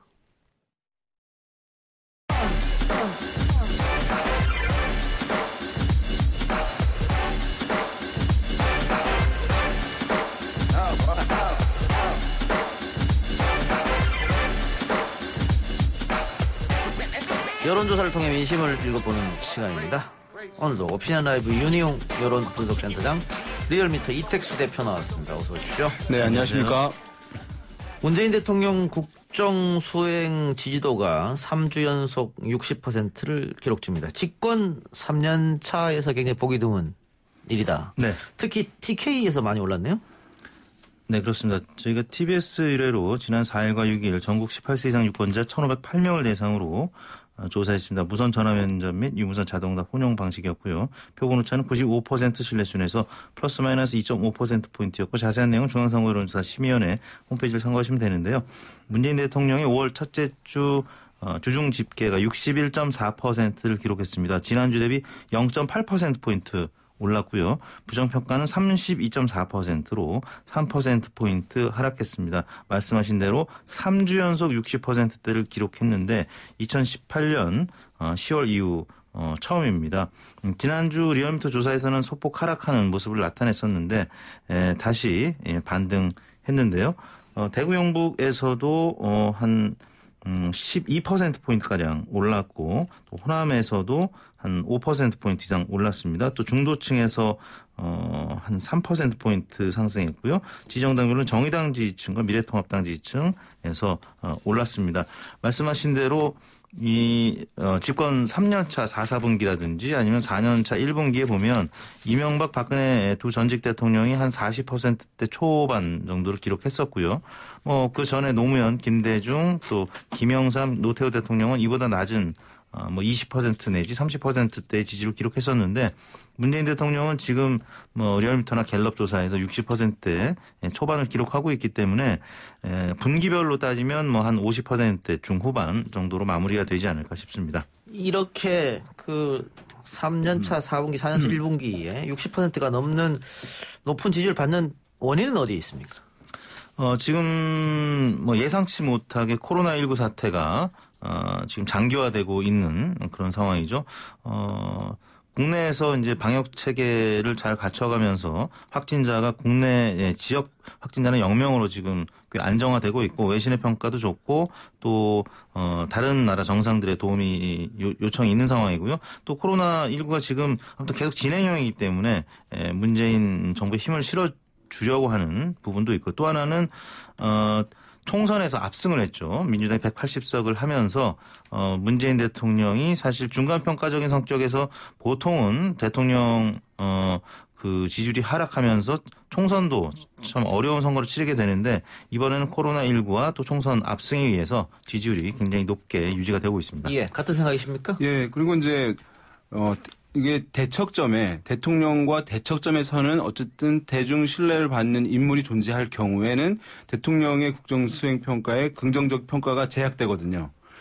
이제 왜냐하면 한쪽의 진영에 있는 유권자들, 국민들이 어떤 인물을 이제 신뢰한다라고 했을 때 그 인물이 대통령 국정수행에 대해서 이제 여러 가지 견제들을 하고 이제 부정적인 평가를 하게 되고 그것을 이제 공감하게 되면서 대통령의 평가도 이제 영향을 받게 되는 것인데 지금은 문재인 대통령의 대척점에 서 있는 어떤 대중 신뢰를 받는 인물 자체가 없는 상황이에요. 예. 야당 자체도 그렇고 야권의 어떤 유력 대권 주자도 부재한 상황이고 그러다 보니까 어떤 비판적인 정치권의 그런 이제 세력 자체가 부재하기 때문에 그런 하락 요인도 없는 상황이라고 할 수 있겠고 이런 얘기 있어요. 이제 현대 민주주의 국가의 대통령은 일주일마다 선거를 치른다. 이거 뭐냐면 여론조사 결과로 지지율이 나오잖아요, 계속. 예. 그것에 따라서 사실은 우리는 보지만 대통령이 항상 똑같은 권력을 가지고 있는 것처럼 보이지만 대중의 이런 평가들, 국정수행 지표를 인해서 대통령의 권한과 권력이 커지기도 하고 줄어들기도 하는 거거든요. 그러니까 역대 대통령들이 임기 이제 3년 중반 지나서 후반부로 접어들면서 대통령인 지위는 그대로임에도 불구하고 상당히 힘이 약해되는 것은 어쨌든 대중의 평가가 이제 지지율이 상당히 낮아지게 되는 흐름에서 기인하는 것인데 문재인 대통령 같은 경우 지금 뭐 60%를 나오고 있는 것은 임기 초반과 같은 현상인데 이런 경우에는 임기 초반에 가장 힘이 세다고 하잖아요. 그러니까 리더십을 강하게 행사할 수 있는 상황, 여러 가지 정책들을 강력하게 추진할 수 있는 상황이 임기 초인데 지금 그런 임기 초와 같은 상황들 벌어지고 있어서 뭐 여러 가지 또 우리나라 역동적인 사회이기 때문에 악재들은 뭐 발생할 가능성은 높지만 그럼에도 불구하고 임기 후반부를 앞에 있던 대통령들보다는 상당히 안정적으로 임기 수행을 할 가능성이 높아졌다 이렇게 볼 수 있겠습니다. 예. 그리고 이제 다음 주부터 코로나19 긴급재난지원금이 지급이 될 텐데 이게 선별로 하느냐 전국민 다 하느냐 논란이 처음에 좀 있었지 않습니까? 네.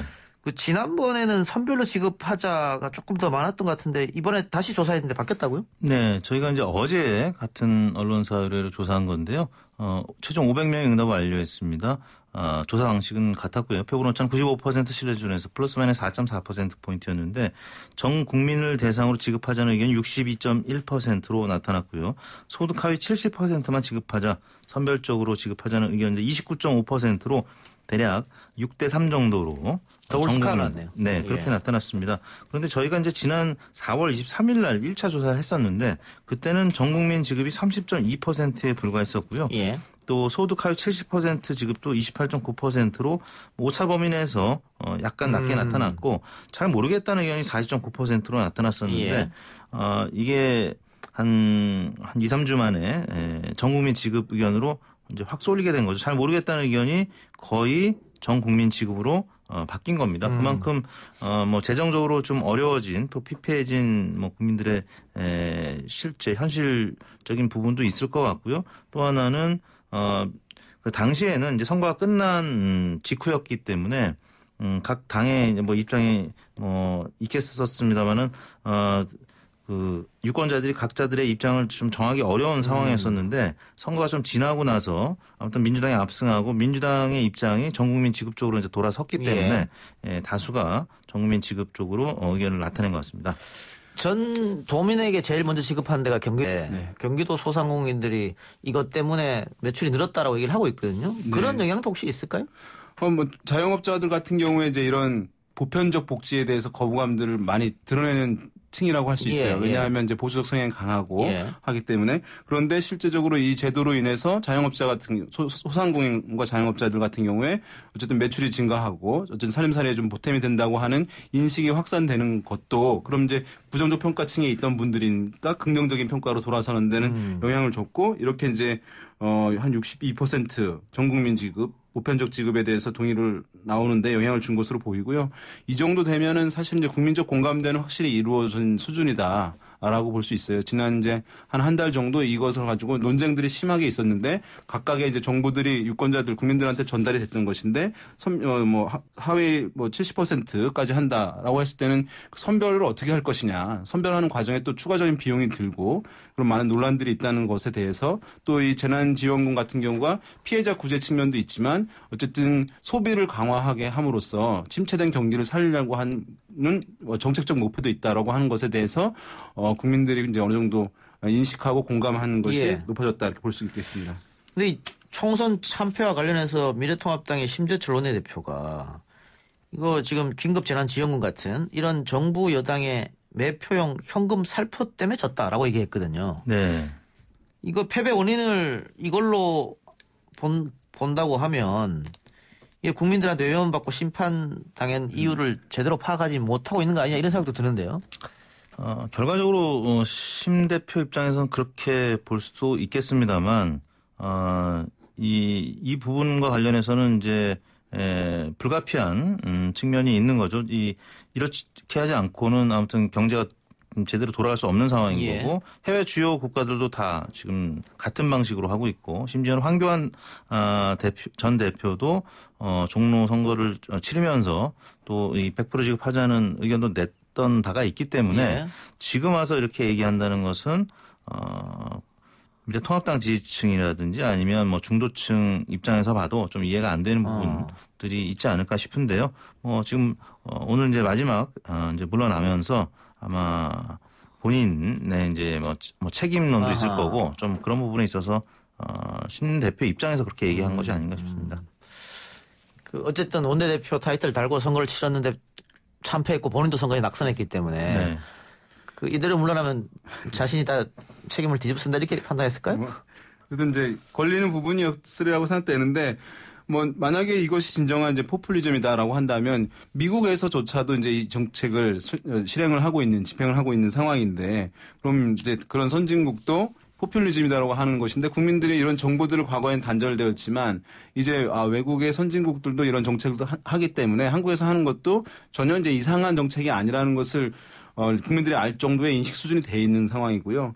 거기다가 만약에 이것이 이제 비판을 저는 할 수 있다고 보여요. 이제 어떤 선별적 복지가 이제 좀 바람직한 대안이다라고 생각하는 이제 보수 정당의 입장에서는 얘기할 수는 있을 텐데 그렇다고 한다면 그런 피해자 구제하고 경기 침체를 어쨌든 막고 경기 회복을 가져올 어떤 다른 대안을 사실 제시하면서 이제 비판을 해야 되는 것인데 다른 대안이 없이 이것이 문제라고 얘기를 하게 되면 저는 이제 국민적 공감을 얻기가 더 힘들어질 수밖에 없다고 봅니다. 그리고 선거 끝나고 대통령 지지율과 민주당 지지율은 상승하는데 미래통합당 지지율은 더 빠지고 있거든요. 네.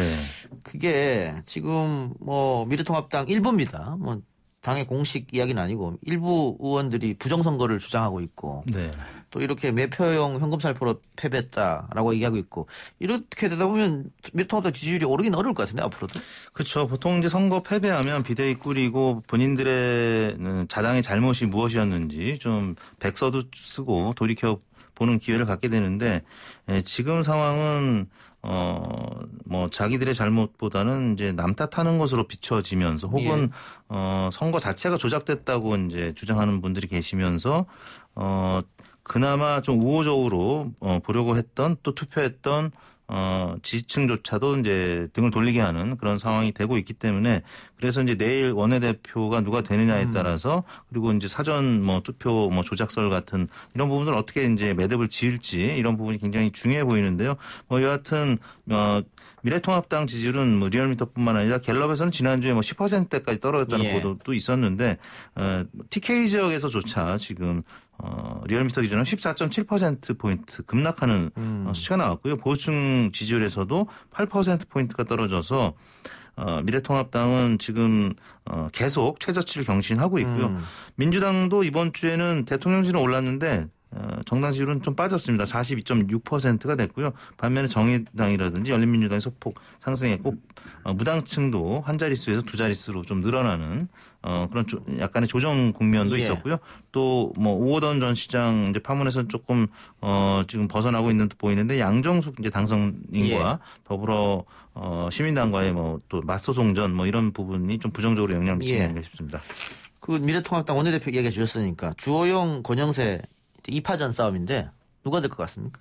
지금 이제 뭐 오늘 박지원 의원 같은 경우는 주호영 의원이 좀 유리한 거 아니냐 이렇게 이제 판단을 하고 방송을 했더라고요. 주호영 의원이 이제 영남 출신으로서 이제 영남권 의원들이 이제 다수고 또 권영세 당선인은 지금 의원회관에서 이제 뭐 선거 운동을 하기는 좀 어려운 상황이기 때문에 뭐 그런 차원에서는 주호영 의원이 유리한 국면인 거는 맞아 보입니다. 근데 내일 이제 아무튼 당선인들한테 질문도 받고 또 토론도 한다고 했기 때문에 내일 토론이 굉장히 중요할 것 같아요. 지금 103명 중에 한 60명이 뭐 초선 이제 당선인들이기 때문에 내일 상황에 따라서 좀 반전될 가능성도 배제할 수는 없을 것 같습니다. 원내대표 선거는 참 이제 예상하기 어려운 선거인데 왜냐하면 투표권자들이 국회의원들이기 때문에 지금 당선인들이기 때문에 대중의 여론이랑 정서랑은 무관해요. 그래서 이제 통상적으로 당내 선거들은 어떤 후보들이 어떤 계파이냐 또는 어떤 노선을 갖고 있느냐 또는 어떤 나이대냐 어느 지역을 대표하냐 이런 것들이 이제 중요하긴 한데 원내대표 선거에서 가장 중요한 건 친소관계예요. 그래서 의원들 그 후보들이 그래서 이제 의원들과 뭐 한 1년 동안 3번 밥을 먹으면 당선되고 한 번밖에 못 먹으면 떨어진다 이런 얘기 할 정도거든요. 그래서 뭐 어떤 의원이 해외 의정 활동을 갔다가 공항에 오잖아요. 그러면은 그 새벽에 오는데 공항에 가요. 영접하러. 이제 한 표 얻으려고. 그럴 정도로 이제 그 친소관계 굉장히 중요시하게 되고 그래서 치열하게 이제 전개되는 것이긴 한데요. 그래서 이제 결과는 뭐 쉽지 않겠습니다만 그 권영세 당선인 같은 경우에는 8년간의 공백이 있었어요. 그 활동이. 그래가지고 사실은 그럼 지난번 이제 국회 회기 때 국회의원들은 잘 모르잖아요. 그런 부분 때문에 그래도 이제 계속 의정 활동을 해왔던 주호영 후보가 다소 이제 유리하지 않겠냐라고 하는 이제 시각이 있는데 또 수도권에 뭐 당선자들이 많지 않은 상황이잖아요. 그러니까 지금 주호영 의원 같은 경우는 충청권의 정책위 의장과 파트너를 맺었기 때문에 다소 이제 유리하지 않을까라는 시각이 있는 상황이긴 합니다. 그러면 주호영 의원이 원내대표가 되면 김종인 비대위 체제로 가는 거 아닙니까? 그 당헌 당규를 바꿔서 한 1년 정도로 가는 거. 그렇게 보는 전망들이 좀 우세한 것 같습니다. 또 주호영 의원 입장에서는 그렇게 하는 게 리스크 분담 차원에서도 좀 낫다고 이제 판단할 거고요.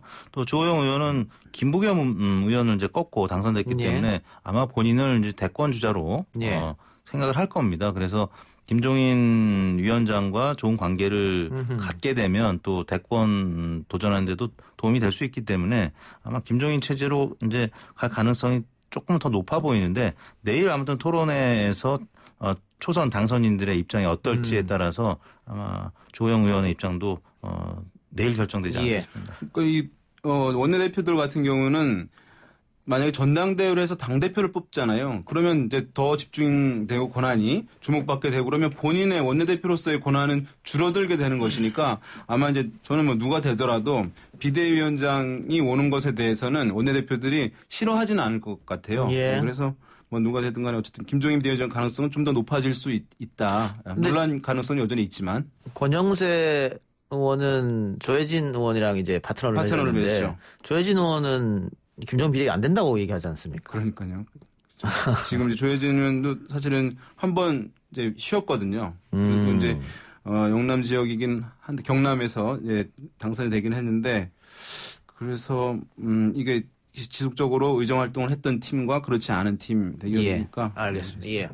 자, 반대로 더불어민주당 원내대표는 3파전으로 치러졌는데 비주류 정성호 의원이 너무 표를 적게 받았고 저는 이 결선으로 갈 줄 알았는데 그냥 한 판에서 끝이 나버렸어요. 네, 아주 아슬아슬하게 과반을 넘었죠. 그래서 김태년 의원, 그러니까 당권파 친문이 당선이 됐습니다.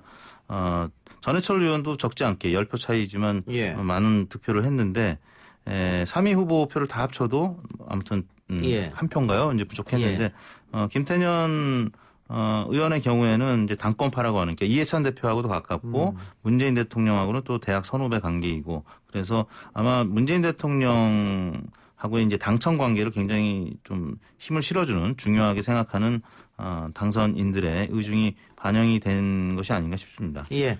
동정표도 좀 작용했겠죠? 그렇죠. 지난번에 지금 현재의 더불어민주당의 원내대표인 이인영 원내대표와 경쟁을 해서 아깝게 패배를 한 상황이니까 재수를 했다고 이제 이 연설에서도 강조를 했어요. 그래서 일하고 싶다. 한번 밀어달라고 얘기를 이제 한 것. 그래서 이제 선거에서 가장 유력을 발휘하는 것이 그 동정표. 미안하니까 찍어주는 것이거든요. 예. 그러니까 그것을 잘 어쨌든 활용을 해서 또 연설할 때 좀 울컥한 모습들도 보이기도 하면서 의원들의 마음을 막판에 움직인 것이라고 할 수 있을 텐데요. 어쨌든 이번에 더불어민주당 같은 경우에는 문재인 정부의 후반부를 누가 가장 뒷받침을 잘할 수 있을 것인가라고 하는데 아마 방점이 찍혀 있었을 것이라고 보고 그래서 중도 후보였던 정성 후보 이제 많이 득표를 하지 못했을 것이라고 보고요. 이해찬 대표의 이제 개파라고 이제 불려져 있거든요. 인식되고 있거든요. 김태년 후보 같은 경우에 당선인 같은 경우에 그러니까 어쨌든 당대표와 원내대표, 그러니까 아는 사람이 되면 그 초선 의원들 같은 경우에는 상임위 배정에 좀 확실하게 자기가 원하는 대로 갈 수 있을 것이라고 하는 그런 기대감도 좀 작용하지 않았을까 생각됩니다. 160여 표 중에 김태년, 전해철 두 사람 표를 합치면 뭐 90% 이상이니까. 네. 그 주류가 확실히 그냥 민주당에서는 굳혔다 이렇게. 더불어민주당에는 비주류 자체가 지금 있다고 보기 어려운 상황이라고 봅니다. 과거 이제 국민의당으로 이제 이탈하게 되면서 사실 이제 그런 순도가 물론 이제 정당이라고 하면 다양성이 많아질 필요도 있다는 이제 지적도 있습니다만은 사실은 실제적으로 봤을 때는 잡음이 없을 때 지지가 높거든요. 그러니까 당위론과 실제는 다른데 어쨌든 그런 면에서 봤을 때 민주당 같은 경우는 비주류가 없고 그러면서 이제 상당히 이제 단일체 순도가 높은 형태를 지금 갖추고 있다라고 보는 게 맞을 것 같아요. 알겠습니다. 두 분 말씀 오늘 여기까지 듣겠습니다. 수고하셨습니다. 네, 감사합니다. 7335님 인증샷 주시면서 이동형 파이팅 고맙습니다. 저는 물러가고 내일 다시 돌아옵니다.